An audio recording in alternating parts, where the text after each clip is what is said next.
The next set of postures, we're going to go into single whip, open the left foot, shift the weight, close the right foot, shift the weight back to the left as you change the arms, just like in cloud hands.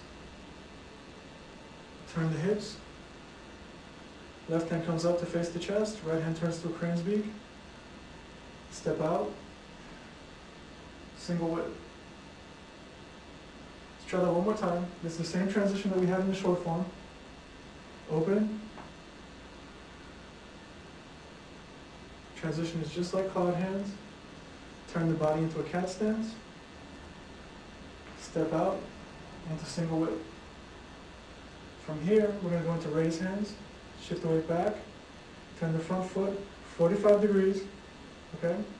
From here, shift the weight back. Turn the front foot 45 degrees. The hands stay where they are. Shift the weight back to the left.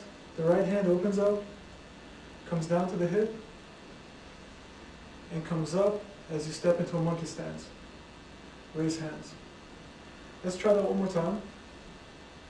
From here, shift the weight back. Turn the foot 45 degrees. Open the hand, shift over to the left. Step into the monkey stance. Let's go through that all together. Push, open, shift over, close the right leg, back the other way, turn the body, go into single whip. Shift the weight back, turn the front foot 45 degrees. The hand opens and comes down into raise hands.